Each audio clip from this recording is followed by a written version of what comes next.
And we are back. Welcome everybody to another episode of the Channel 135 podcast. This is the show we talk about our favorite things in life, movies, TV series, and pop culture. I'm your host, Cams, proudly brought to you by the WesWes Network, brought to you by WesWesNet.com. You can follow us on all our socials. We're on our YouTube channel, WesWes Movies and TV, also the WesWes Movies and TV Instagram and TikTok, and also our Facebook group page. We are part of the WesWes Network, so you can check the WesWes Network on our website, WesWesNet.com. There you can find all our articles and links to all our podcasts, our sports podcasts, and film and TV podcasts as well. I'm here with the brothers on the Channel 135, straight out of Ranui. We've got Eric, as usual. What's up, my man? Hey. What's up, bro? Good, man. Good to have you here, man. And I got the other brother from the 135 Footy Show, who would also love to have Luke Metcalf and Barnett to be fully conscious to be inside a synthetic to play with the Warriors, especially up to the finals. We got Bobby. What's up, man? How's it, bro? How's it, brothers? Good to be on. I seen that you guys started this Alien Earth party show. I thought, man, sci-fi fan, I want to jump on this one with you boys. So good to be on. Yeah, man, it's good to have you on too, brother. Yeah, man, we're here to talk about Alien Earth, TV series that's on Disney Plus at the moment. Episode 4 dropped last Wednesday or yesterday. And yeah, we're going to break down that episode and every other episode going forward. We're at the halfway point. There's only 8 episodes in this. I don't know if it's a mini series or season 1, but yeah, we're halfway through now, episode 4 on that 8 episode series. But before we get into that, man, all things Alien, man. Alien movie franchise. Just thought we'll start off with a topic. We'll rank our top 7. Out of the 7 Alien movies out of the franchise, we're not going to include Predator vs. Aliens. We will include Alien, the first movie Aliens, Alien 3, Alien Resurrection, and then Prometheus and Alien Covenant. Also the one that came out last year, Alien Romulus. So we'll do our rankings. So I'll start off with the rankings from 1 to 7 and get you guys to agree or disagree. If you disagree, you gotta tell everyone why. All right. First up, number 1 all-time movie out of the Aliens franchise is the second one, Aliens, directed by James Cameron. For me, that's got to be number 1. Yeah, I agree. That was probably the first one I watched. Same as me, that was the first time I watched it. We all agree with Aliens being the number 1, the ultimate, the one in first place. Aliens is right up there. Nice. For number 2, this is a hard one because for me, 2 movies come close to number 2, and it's hard to pick number 2. But I'll put it in the nose. In the nose, the original Alien movie is my number 2 all time. What do you guys reckon? Original Alien. I think just because not only is it original and started the whole thing, but just, the first time, like, if you think about the story and just the process and how Alien is created, how it's like probably the first ever horror movie in space, sci-fi horror. So that's a movie that sort of jumped that genre. So I think in regards to like being the first or being a pioneer of some sorts in that genre, I'm not regarding the special effects of the time, 78 that it came out. Like, yeah, you can say special effects were kind of practical effects. It's more, when you see the alien, it's more of a puppet, and you can tell it's a puppet, someone in the suit, rather than, the special effects you see now. But, ignoring all of that, I think the story-wise, because it's the original, for me, it comes a close second. If it was recreated, I would say it's a solid second. I don't know. I don't feel like it fits the place. I'm just going with the CGI all the time, and the score in there, it was quite. Yeah, it's outdated, bro. It needs to update. But nah, it's a no for me, bro. No for you. How about you, Bob? Yeah, it's a no for me. I agree, actually. Alien, the first one, was one of the scariest freaking movies that I've seen in my life. Like, and if I think back to what horror movies I've watched as a kid. Like right up there is for me is the first Alien, especially the scene when that fella rips out of that dude's stomach. That shit is scary as hell. The second, similar sort of thing was Nightmare on Elm Street for me. And the end scene where Freddy Krueger rips his way out of Johnny Depp, man, I am scarred for life watching those kind of scenes. So, Alien. And the other thing is, you don't see the alien for ages. So the whole drama, suspense, flipping jump scares when, you think the alien's going to be there. And then it's like just a crew member that comes out of around the corner, like real scary, like that for me. Yeah, I agree. Like, yes, Alien was amazing, but Aliens really took it to another level. So I agree with the Aliens being first and the first Alien movie being second. Like, that's for me too. Yeah, a bit of a hint there. It's a close second because the one I got third place, man, I give it to Alien Romulus. Because that movie, when it came out last year, the man, it just reminded me big time about the first Alien movie. Yeah. And it had all the attributes of the first Alien movie mixed in with everything action-wise about aliens of the James Cameron one as well. Yeah. So, Eric, you talk about updating. I think Alien Romulus is a good example of updating what we saw in the first Alien, right?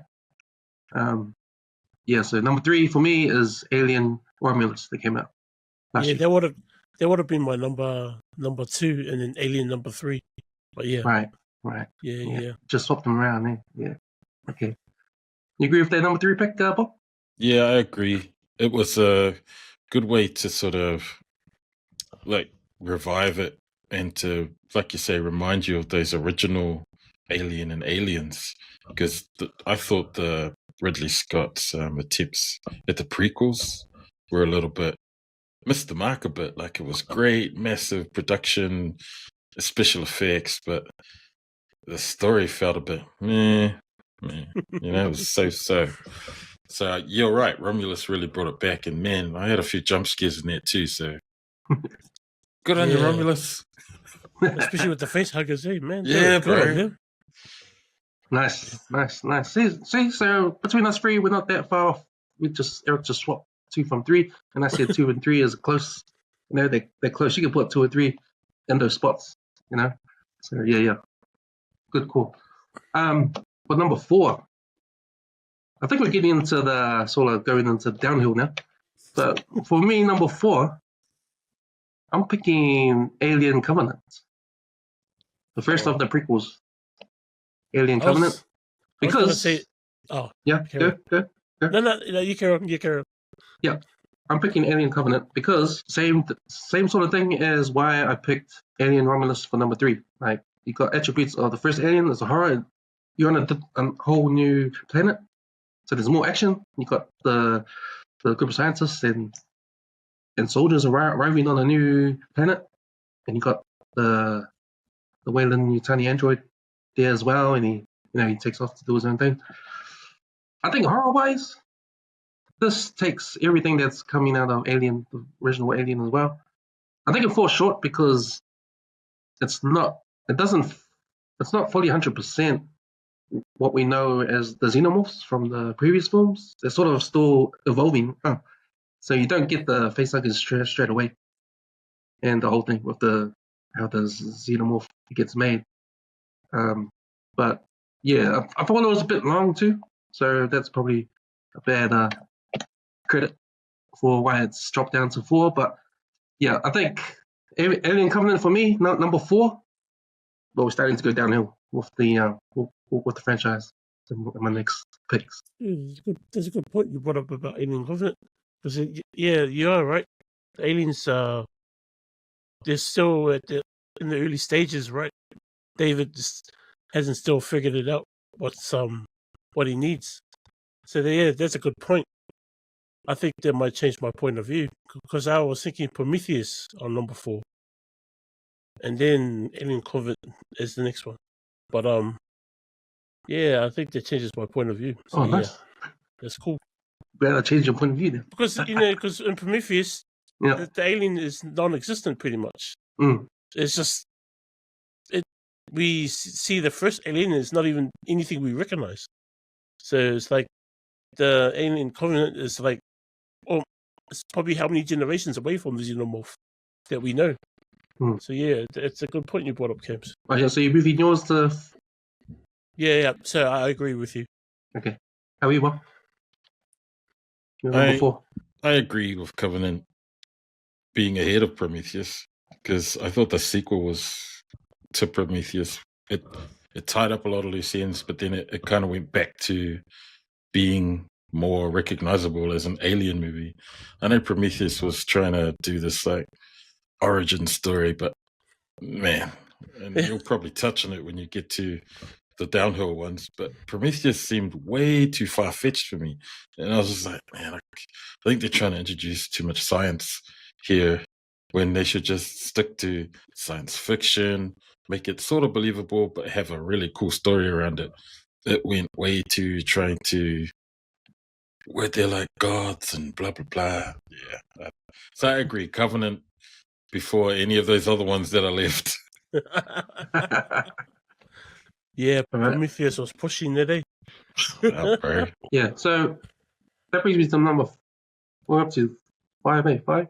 So it's for me, it's Prometheus, only because it is the origin sort of story before the aliens, how the aliens start to become what they are, and you talk about the science part of it.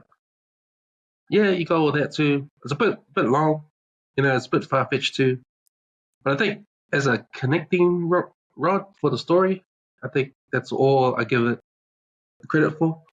Yeah, like you see the corporation of Wayland.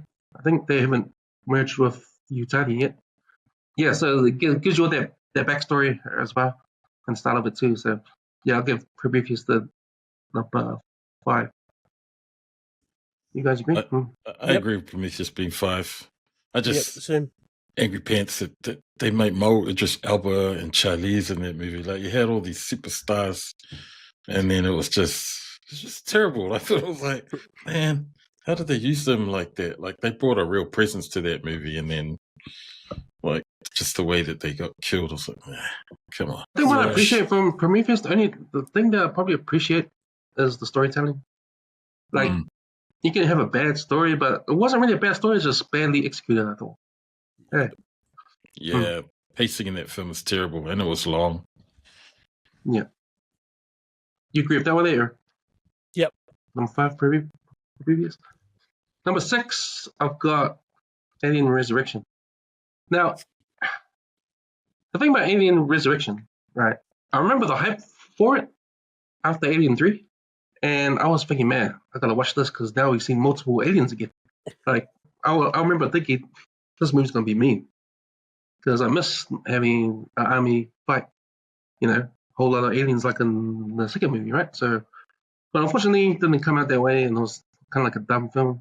The story was terrible. Bringing back Ripley as a clone was kind of a cheap way out of it, to bring it back.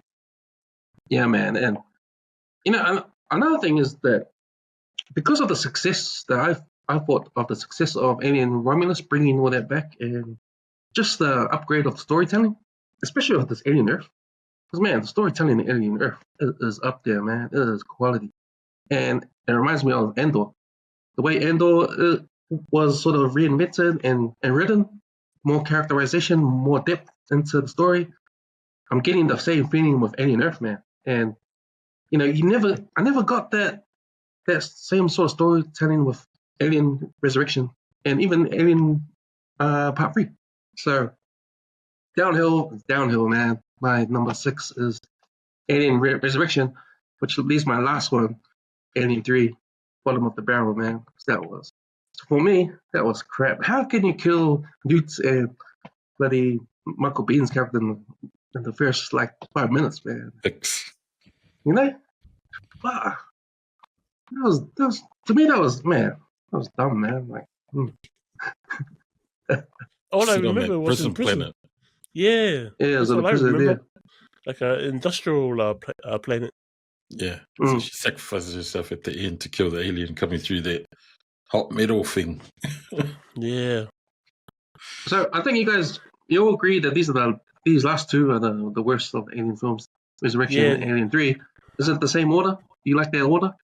I don't think it really matters. Hey, if you mix and match it, or you swap them, it's still at the bottom. But in your mind, which is worse, Alien Resurrection or Alien 3? For me, I reckon Alien Resurrection was worse for me. Okay. I didn't mind the prison one. Yeah. It was pretty decent. Good storytelling and all. But yeah, the Alien Resurrection, that was like, what the hell? Mama! I was like, what? Yeah, I agree. Like, I thought, you could probably chop and change those two. And for that scene that Eric's talking about, where you get that Ripley alien at the end, like, I thought, what the? And then the way that they killed the alien too was the grossest way I've seen someone get killed. A little speck of acid blood on the window, and then getting sucked out into space. I was like, wow. Not only did that Ripley baby protect you from the Queen and kill the Queen, and now you just, I'm sorry. That was pretty silly how that happened. But I thought Alien 3 was a letdown because, like you pointed out, those two characters that survived from the Aliens, the sequel, were killed off right at the beginning. And then it was a real come down from Aliens. Like, there was all this expectation when Alien 3 came out. And even the trailer, like, I've rewatched the trailer and I was like, so that's my hype as when you seen that cool Marines team that went out in Aliens, and then to have the sequel Alien 3, it's like, oh shit, where did Hicks end up? Where did Newt end up? And then it's like, hey, they killed them off right at the beginning. So it's like, nah, that either of those two could have taken bottom. I think the only thing that sort of saves Resurrection is the ensemble cast with people that you kind of knew, and then it was a little bit, they introduced what's her name, Winona Ryder, as an android character that can plug into the system, and it's like, oh, that's a little bit different to what they've done with androids before. So yeah, and then they killed off Bishop too in that Aliens 3, right? So I was like, oh, Bishop, suddenly he's all munted up, and he had a scene in there, and then she switches him off. So I was like, gotta fire Bishop. Oh well. Yeah. Good thing to point out though, in Alien 3, they mentioned that Weyland-Yutani is non-existent. They've gone bankrupt. Oh, in Aliens 3? Yeah, in Alien 3. So that's like year 3000 and something. So it's a millennium past what we're seeing now. I wonder if Prodigy's still around. Okay. Yeah. All right, boys. Yeah, so that was the ranking, and we sort of all agree, hey? Just 1-2 swaps there, but it's not that extravagant. So we got Aliens, did Alien, and then Alien Romulus, Alien Covenant, Prometheus, Alien Resurrection, Alien 3. Nice. Sweet. Okay, brings us to what we're here for. We are going to break down Alien Earth, Episode 4. And before we do that, if you guys haven't seen it, suggest stop this podcast, go watch the episode, and come back and listen to us break it down. I'm about to do the Channel 1 through 5 recap. Spoiler alert! Spoiler alert! Spoiler alert! Spoiler alert! Episode 4, Observation. Directed by Olga Halkditzer, written by Noah Hawley, and Bobek Isfarani. Wendy wakes up with her hearing disabled. Arthur adjusts her hearing so that she is able to hear the xenomorph eggs without it being painful. Wendy is able to speak the language of the xenomorphs and the frequency audible to humans. Krish and Toodles test the octopus-like creature eye on the sheep, and it implants itself in the sheep's brain. The parasite-controlled sheep stands up on the hind legs, and Krish remarks that the creature is highly intelligent. Morrow continues to communicate with Slightly and pushes him into revealing his real name as a sign of trust. Morrow convinces Slightly to steal back the xenomorph eggs. Nibs claims she is pregnant, and when Dame Sylvia tries to make her talk about the rescue mission, Nibs becomes violent and is eventually put under house arrest. Unknown to her, Hermit, having become jaded after seeing how Wendy is treated more as an experimental prototype than a person, attempts to quit and leave his position, only for Atom to tell him that if he did, he would be sent a large bill for his new lung and never see Wendy again. Slightly contacts Morrow and tells him that it isn't possible to steal the eggs because there is too much security. Morrow reveals that he used Slightly's real name to track down his family and implies that he will harm them if Slightly does not comply. He then directs Slightly to find a human and take them to the eggs so they can be infected by a facehugger. It is revealed that Krish is listening to their conversations. Later at night, Wendy observes the xenomorph infected lung, and a xenomorph suddenly bursts out. She is able to placate it, presumably due to her ability to speak their language. And that was your Channel 135 recap. All right. So this is the first time on the pod, Bob. How are you liking this series? And then this particular episode. Yeah, I'm enjoying it. Like it's cool that it's got the original Alien movie vibes to it. I'm enjoying the difference that this series is sort of bringing. You know, we're all used to Weyland-Yutani, and now we learn that there's more than just one corporation, and then we learn to this episode that there's 5 of them. So it's like, oh, okay. So it's not just Prodigy and Weyland-Yutani. Now there's these others that are there too. And so I was having a look, and I was like, oh, who are they? Prodigy, Dynamic, Threshold, and Lynch. They've all divided up the whole Earth amongst these 5. And not only that, but Weyland-Yutani has Mars and Saturn. Dynamic has the Moon. And those are the sort of outer space planetary things that these companies have sort of laid claim to. It's cool. Like, I find it's a slow burn. I'll be honest. Like, it's a slow burner. Like, you got to really be invested in watching something A, that's aliens, B, science fiction, because it's super slow. You get all of that action in the first sort of 2 episodes or the second episode, and you see the alien, you already know what it's going to do. And then, you know, this episode for me, observation, there's a lot of that going on. You see that Krish is listening in on old Slightly's conversations with Mara, and that he's like, oh, Slightly thinks I'm having these secret conversations, but Krish is just like, yes. And then he talks about the 3 monkeys, the see no evil, hear no evil, speak no evil to him. And, oh, yes, I would do anything for my friends. It's like, I think he was probably wanting you to come clean with what you're doing, but he still doesn't. But then, you know, nobody sort of knows what Krish's motivations are, and that still hasn't been revealed because he doesn't report it to Prodigy, he doesn't report it to, you know, Cavalier yet, and whether or not, I don't know why he doesn't do that. Like, he's just still observing these synthetics. Yeah, I think it's cool. I don't know if you've given a shout out to Erina James yet on the potty, New Zealand actress who plays Curly. But I'll shout it out. Erina James, short sis, whangarei born New Zealand actress there. Yeah, it's cool. And I don't know, I wasn't really sold on the whole Peter Pan analogy when I first started watching it, but you know, there's all these, you kind of know who the Lost Boys are, who Wendy is, who Peter Pan is, but then it's like, well, who's Hook? Is it Morrow? Because he's literally got like a Hook arm, this robotic, you know, cyborg hand.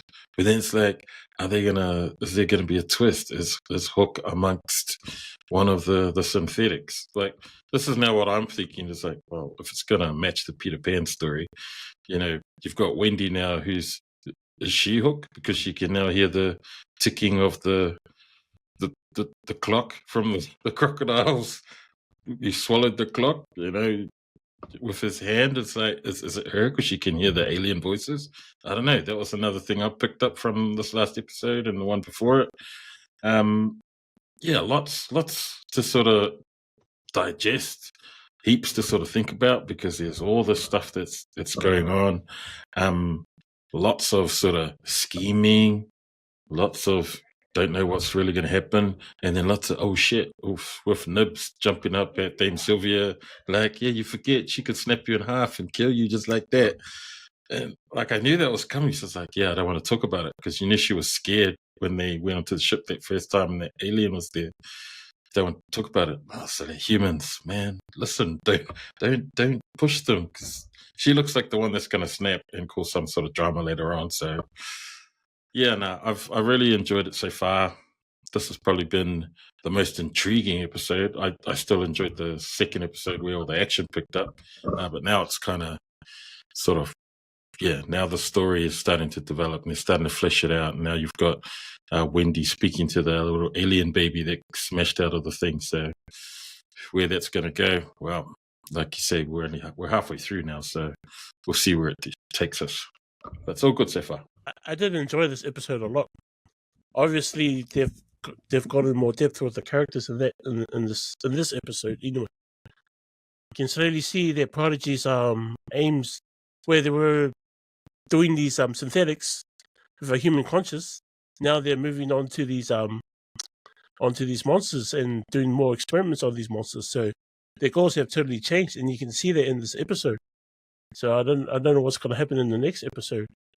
I've always been curious about Wendy because even on, I think it was on the first episode, she even heard the xenomorphs back then, and I think I said in the last podcast that maybe her supersonic brain is somehow connected to the xenomorphs, or they're on the same wavelength or whatever.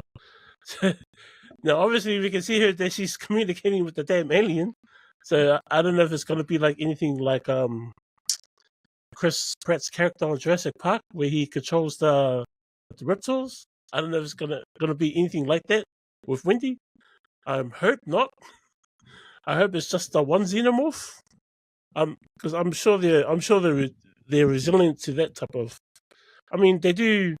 We have seen xenomorphs, seen synthetics as like appearance. Like I think it was an Alien Covenant where I think the Dave are synthetic, and the xenomorph. It looked kind of weird looking, but it kind of didn't attack Dave. And then when that human guy came in, then Dave was just like, no. And then the xenomorph cracked the human guy, or vice versa. I can't remember.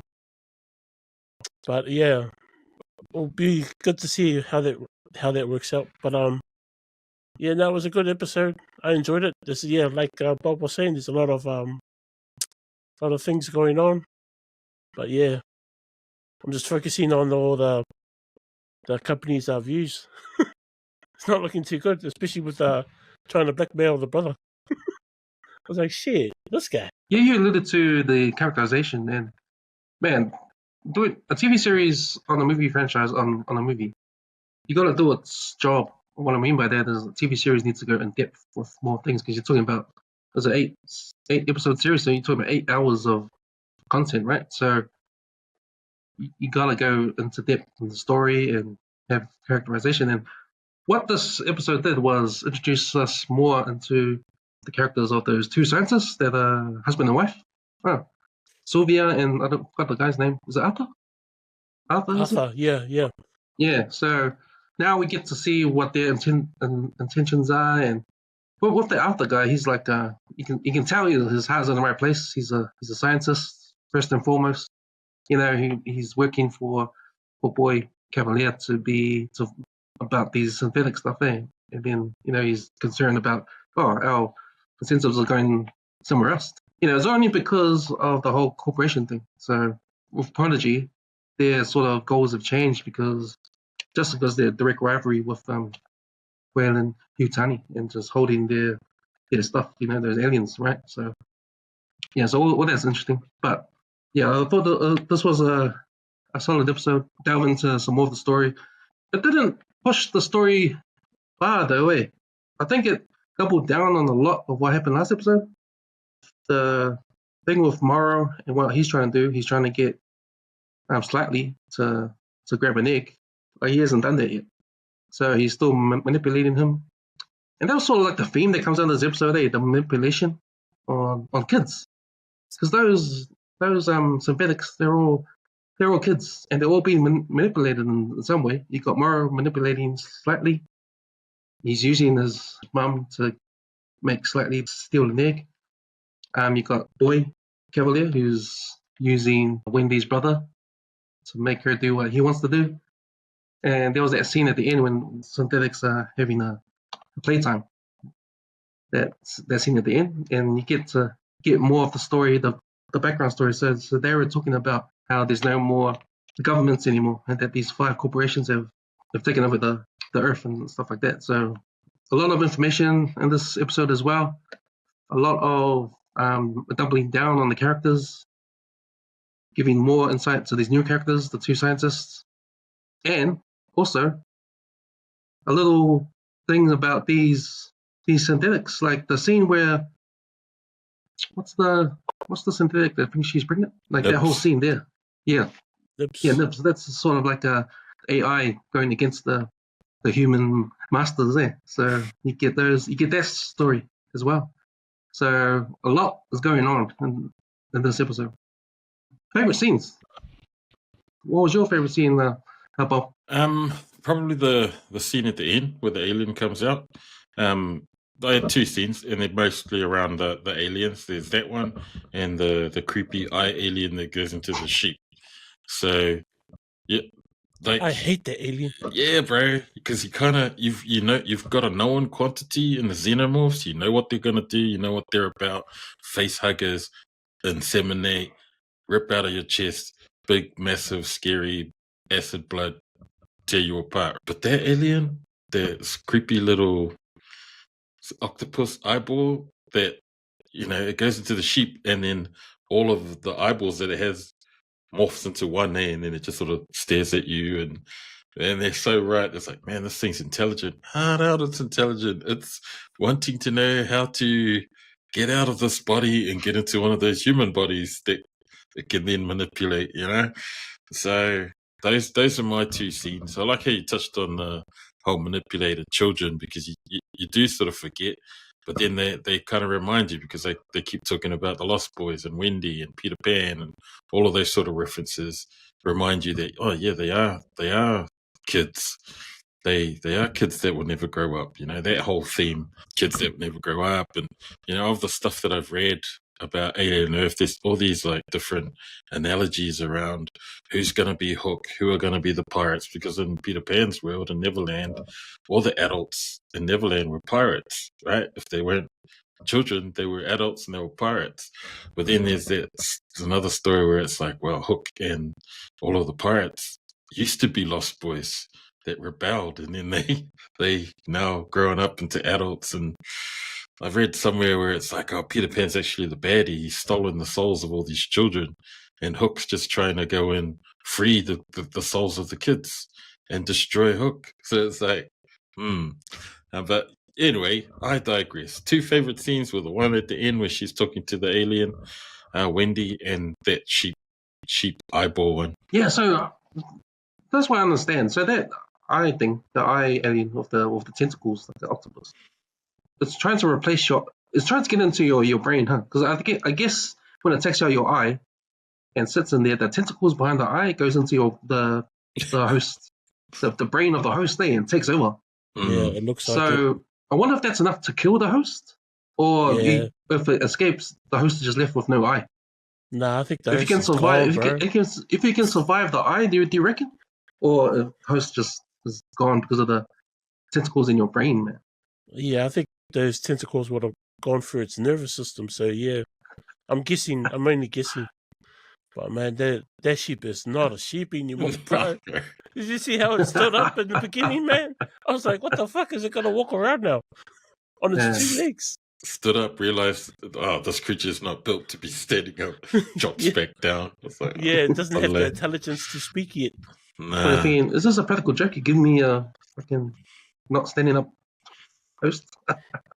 So that's probably the I don't know if that's even more dangerous than the xenomorph.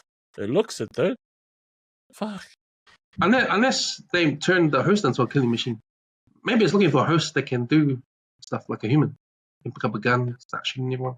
You're practically taking over the control of that person. Huh.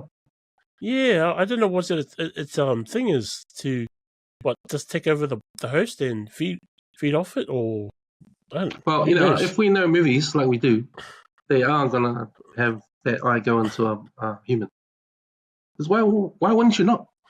Right? We've seen it go into a cat. We've seen it go into our sheep.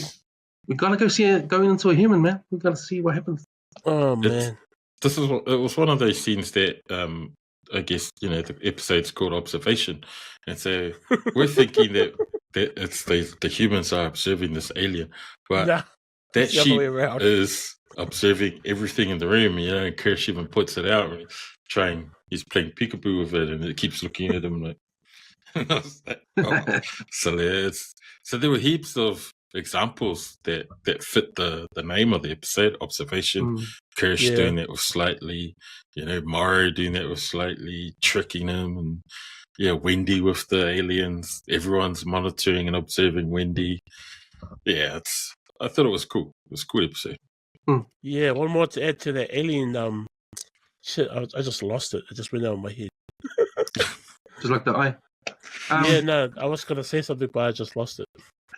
The last scene though, when we see the xenomorph come out, like man, that's the first time we can see the xenomorph first come out of someone and actually see the xenomorph in a longer period of time. Because every time it comes out of a chest, just takes off. It scatters off. Zooms off into the dark. Yeah, man, it takes off into the dark. You don't really see it. So this is the first time we actually see what it looks like, and it looks like the arms even come out of its shell. Yeah, it's just a tail, and that's it. So it's like a snake sort of thing. Yeah. Doesn't it take a couple of days or something before it starts? Yeah, it probably does. Yeah, but, crack out the leg and arm. Yeah, but that was. I had to laugh because when they first showed the lung in the last episode, and oh my gosh, they're gonna have that. Not have a person, but have that person's lung and have the xenomorph come out of that. It was interesting that. Yeah.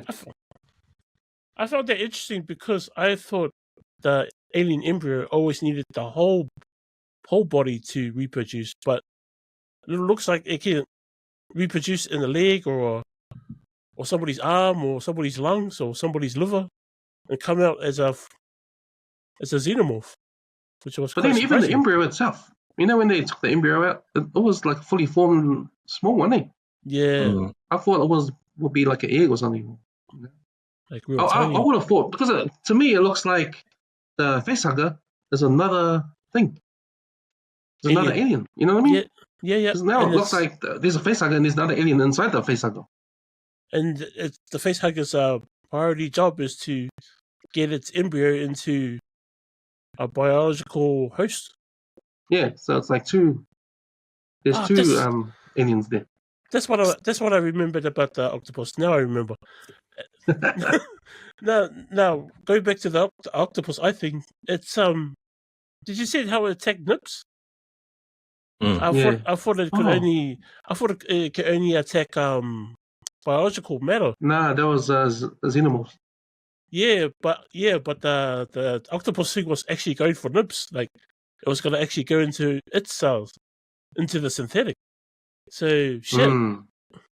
Can it? So you mean it can sense some organic thing going on in her? Maybe it can control synthetics. Fuck if that's the case. Damn. Yeah, that's a good point. That's a good point. I was like, fuck. But then the other thing, this is all got to do with the alien lore, right?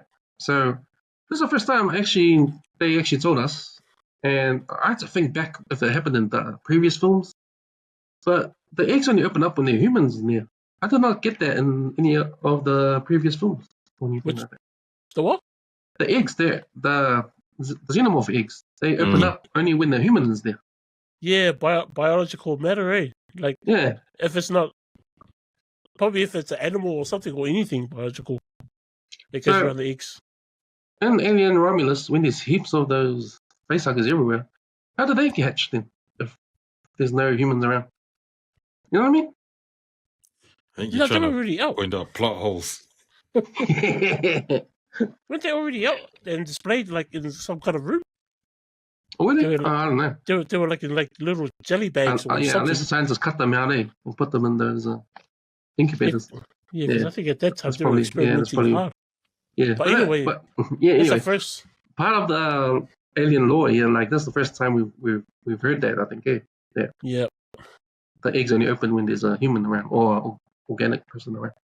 Yeah, they're introducing a few rules now, around the whole They're trying to hackers. They're trying to say, "Yep, this is how it goes. This is how we do it." Yeah, so interesting that last scene. Do you think at all? And here's a question for you guys: is any of this going to be connected to the original Alien movie? Like, is Wendy something in the movie? You know what I mean? Like, you know how she can communicate with the aliens? Because it was suggested that the aliens, it's not by accident. The aliens are doing it on purpose. Well, Yeah. communicating with her. Yeah, it was suggested in the episode. Yes, by Atom. That's right. They act like a hive. They're coming out of the episode. It's crazy. But it's so close to that first Alien movie, right? Like in the timeline, it's only a couple of years before Nostromo responds to that distress call, and then they end up being on that, like bringing that other ship on, and that's when the egg comes on board. But you know, it's interesting that we're seeing all this background now on Alien Earth, because in that first movie where the corporation is like, oh hey, Ash, can you make sure that alien survives? I don't care about the human crew. You know, that's where his orders execute Order 66 or whatever it was that he got told. And so his whole thing then becomes about, oh yeah, my mission is to take the alien species back, and all of the human crew is expendable. So it's like they must have already had, and now we see sort of this background. They already had foreknowledge about the alien in space during that first Alien movie, which is why they told Ash to bring it back. So now we're seeing that in Alien Earth that they did sort of know, but now there's this whole story about it. It was their property, but now Prodigy's got it. So how does Weyland-Yutani end up getting the xenomorph, back? So I don't even think they do, because they end up going on the mission anyway to find more eggs. So it's like, what the hell? What happened to Prodigy? Another part of the storyline is these synthetics are so nibs. So it was kind of weird how she shows up and says she's pregnant. You wonder where she got that idea from, and it just shocks the two scientists. So Sylvia, is that her name? She takes him to the office to find out a bit more. She's like a psychiatrist type of scientist there. She talks to her. Then she gets real like a mother. Yeah. She gets real aggressive, And it was interesting to me that line when she was talking about how, she kept on saying she's pregnant and that, and then she was saying, well, here's the science behind it. Woman and man get together and blah blah blah. And she goes, well, what about Jesus? He had no dad. So it's like this God, like a God thing, Like, if you're God, you don't need a man, you don't need a husband, You're just born. Like Anakin Skywalker, he's no dad, just he just gets born out of nowhere, man. So it's kind of interesting because that story there, right there, here's these synthetics and what they probably learn on their own. When you talk about a God kind of complex, that's the start of AI taking over humans, So to me, that scene, it's pretty scary, Yeah. It's like, I think she's traumatized too. You got to remember, it's a kid, and having a super body, like, man, what does that do to a kid? Have all that power. So she gets surveillance. She gets put back in her room, and they lock it up there, and it's a level 3 security thing, something level 3 event. She calls it. So whatever that means, marker for destruction or something. Danger. Yeah, AI might go crazy and take us down. Yeah, she'll just easily break out the room and, I don't know, cause some havoc at the... Kill everyone. Yeah, exactly. She's got the strength to do it. Yeah, so I'm interested to see where this goes, If she's going to end up to be that synthetic that malfunctions, that goes crazy. Man, because she'll be the physical one to do that. She'll be the one that will be like, go out there and start murdering people. But then you got Krish as well. He's like, you you mentioned Bob, he never tells It's that observing. he knows. He's observing. Yeah, he doesn't tell on slightly how he's getting manipulated by Morrow. So he's got something. He's got an incentive there. Like you're wondering, you want to know what it is, what his incentive is. Yeah. Does you want to see how far that goes? Because if Slightly takes Wendy's brother to be the host, because it looks like it, because he was outside his window, looking at the sky, and man, that sky, man, I was thinking, man, I thought that was the future, man. The skies look like the home job was on. But anyway, hey, so it looks like that Slightly's going to use Wendy's brother to be the host there. Yeah, hold up. It's obvious. He was just staring at him, like eyeing him. Well, being threatened by Morrow with his family, it kind of pissed him off when he saw the brother at their little get together. He was absolutely angry, man. Like, hey, he was angry, but you know how the brother he killed it. He killed the vibe because you know what? You're right. All of you guys need your sisters and brothers here. Your whole family need to be here. So he sort of killed that. And they're like, oh shit, that confrontation there, right, man? Yeah, it's buzzy. Now, Koresh to me seems like Dave almost. He's getting more curious, like Dave. It's kind of looking a bit more dangerous. And you don't know what his motives are. Yeah, no, he's not talking. Nah, he's not. It'd be interesting to see if they flesh out the storylines for some of the other synthetics. Like I think Toodles and Smee are the only two that don't really have anything going. Like you got Slightly, who's got all that crazy stuff happening with Morrow. Nibs is going a bit nuts, saying she's pregnant. There's all that stuff happening with Wendy. Even that Curly, like she's got that whole jealous thing going on with Wendy, right? And she's like trying to be, so am I your favorite now to that boy Cavalier guy? And he's like, well, no, Wendy is because she was the first. You know, so she's got that jealous streak. But Smee and Toodles, like those guys are just, they haven't done anything. They're just sort of there, and they've sort of appeared in and out of scenes. But I'm kind of waiting for those two to get something going because all the other synthetics in the series so far have got some sort of other dynamic other than just being a synthetic on the show, right? So it'd be interesting to see if those two get developed any further. Yeah, Curly got the smackdown, eh? Big time. Can you get push on knobs or buttons? Yeah. Yeah, not only that, because you can speak French, but can you speak alien? I was like, what the fuck? I want to stinker. Yeah.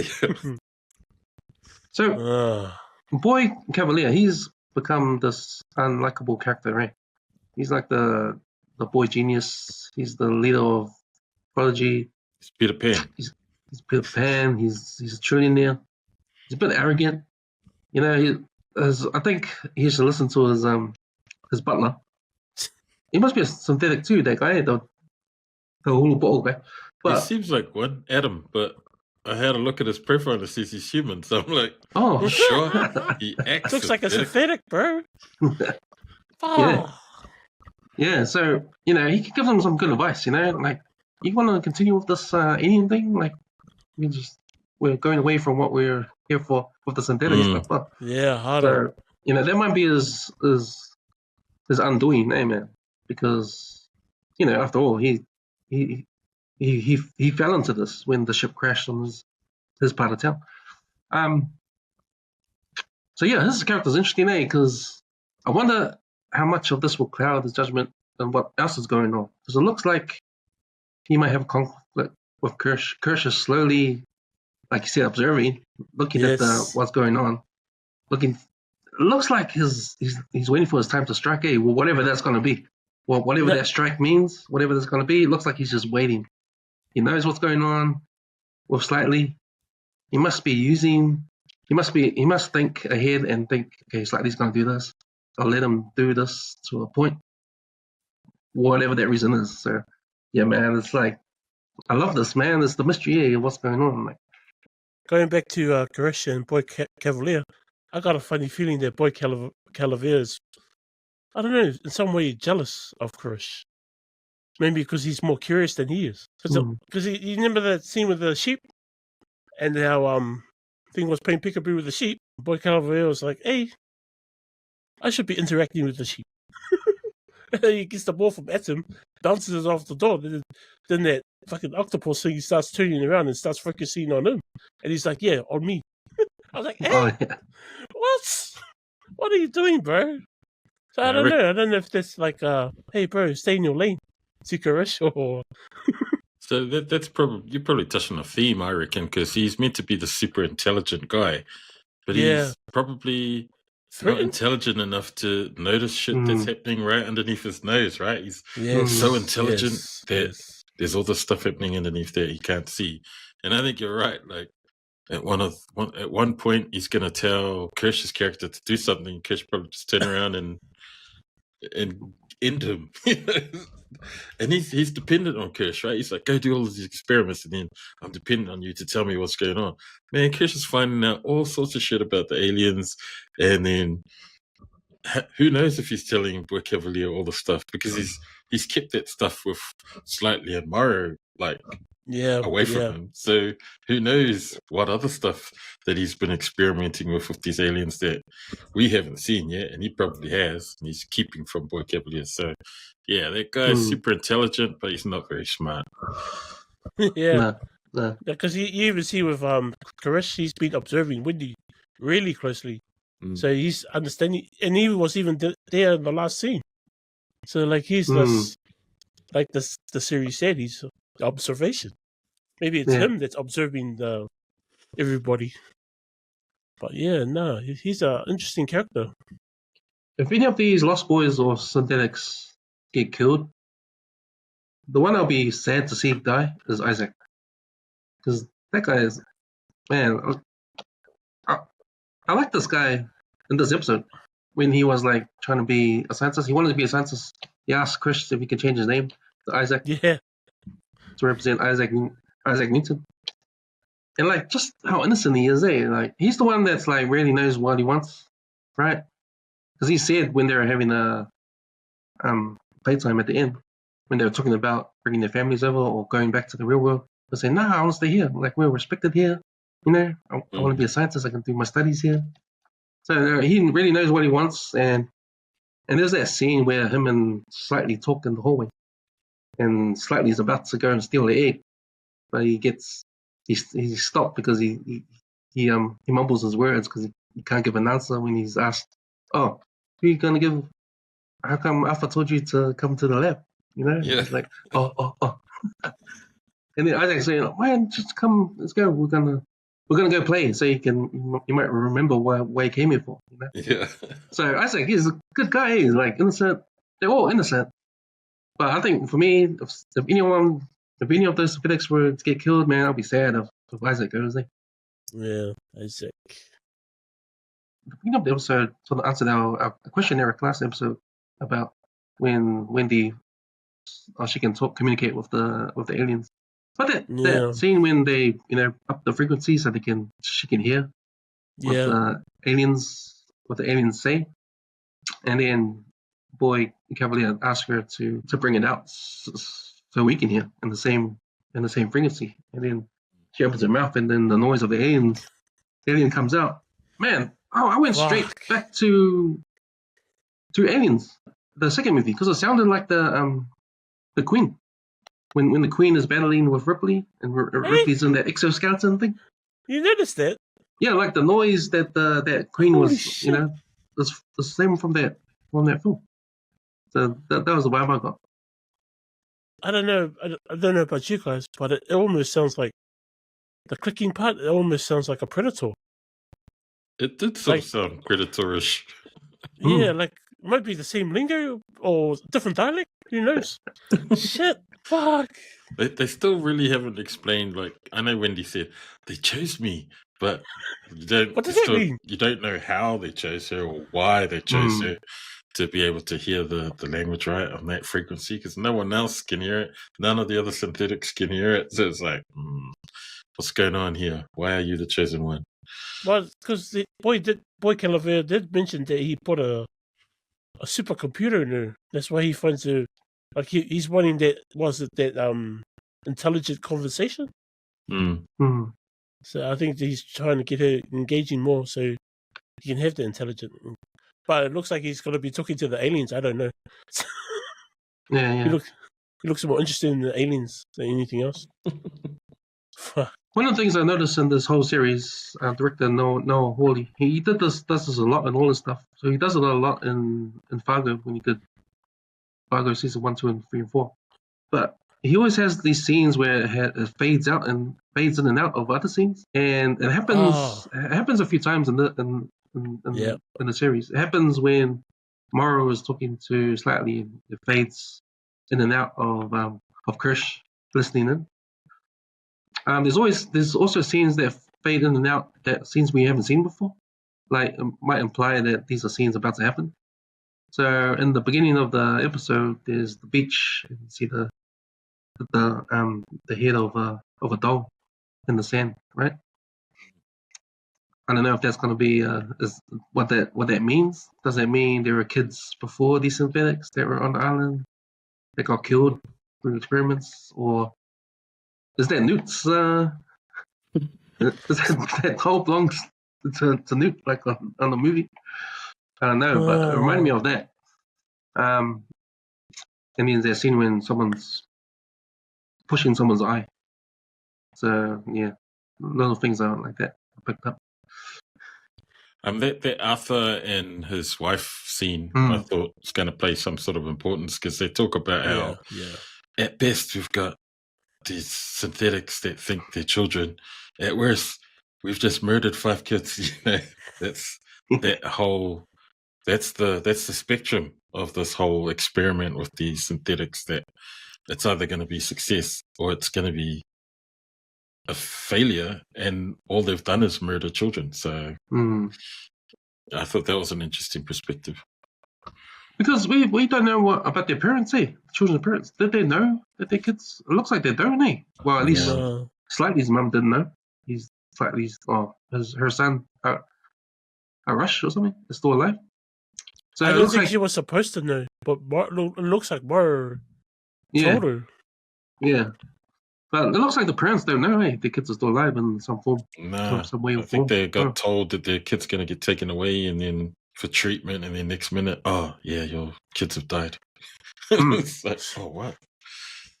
And it's all like one of the biggest themes that come out of this TV show, and probably the other alien movies, like the control of these aliens, or the control of these kids, or the control of these synthetics, or this corporation in control. Because the scene when they sort of blackmail Wendy's brother, like, if you leave, we're gonna give you a big bill for your lung that we gave you a new lung, so you're gonna stay. Yeah, that's a big part of it, eh? Like, so yeah, you're right. That conversation between the husband and wife, talking about, because the husband's concerned that these starting up these aliens are taken away from what they were there for in the first place.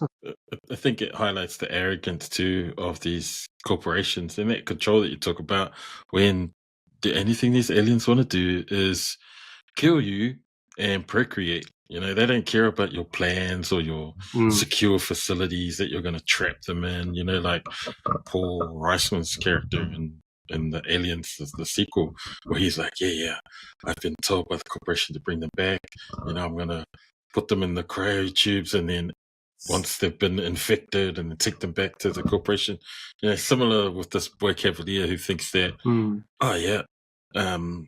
we've got it all under control. And then, like, his mate Adam goes, sir, if one of these things were to escape, glass half full, boy, glass half full. I'm like, hey, so you're gonna get your ass ripped in half somehow, like those guys with their fancy aristocrat party that they were having. They got in there and fight everyone. So that was gruesome. I've never seen a xenomorph do that either. That was crazy. It was crazy. So, boys, I think that's coming up to the end. Before we go, I want to ask you guys, who do you think won this episode? And of all the characters we've seen this episode, who won it? Start with you, Eric. I think I'm going to go with Karish. Yeah. his character. Well, the actor. Timothy was I don't know how to pronounce his last To name. me, Oliphant. Oliphant. Yeah, I think he did a good job. Because I don't know. I picture him more in this episode. Probably that's why. Yeah, I'll go with him.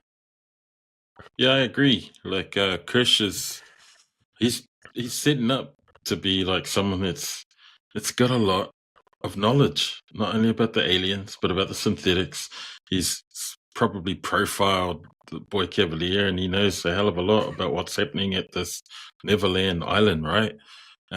Second to him, I'd probably say Morrow, because Morrow has sort of managed to, infiltrate, even though he doesn't know that Krish is like, he knows that he's sneakily having these conversations with Slightly. So I think Morrow, he must think that, I'm finally going to get the sample back to Weyland Yutani, even though they've told him to come in, don't worry about it. He's like, no, my mission is this, and I'm going to finish it till the end, even if it means I die. Because all of the people that he knows since he left Earth are dead, right? Yeah. He's like 90 years on that he's come back. So, there's that scene when he's on the phone with Yutani, I'm going to finish my mission that you sent me. And she goes, no, it was my grandmother that sent you. That's right. Waiting for so long. Yeah, I'm going to agree. I'll agree with that. That Krish, because out of all these characters, you look at the characters that have these plans, have these incentives, and what's going to plan at the moment. And you're right. It's whatever the plan Krish has. We don't know what it is yet, but we can see something is brewing, and we can tell the scenes that we see him in. He's in control of it. He's in control of it, and Morrow as well, because he's got this plan in motion, and it's still going. It looks like it might happen, but we'll soon see. Until these plans fail, then we can take them off the board. But that was an interesting thing I wanted to point out. We'll do these episodes like we'll pick who won the episode out of the actors or characters. Right, that's us, man, for Alien Earth review, episode 4. Thanks, brothers, for jumping on. Man, it's been good. One. Yeah, it's been good. It's been a good series, man. Been enjoying it. I hope there might be season 2, or they might wrap it up this season and call it a mini-series. We'll have a movie to follow. I'm not sure. But we'll see. All right, thanks, boys. Have a good week. Bye. Bye.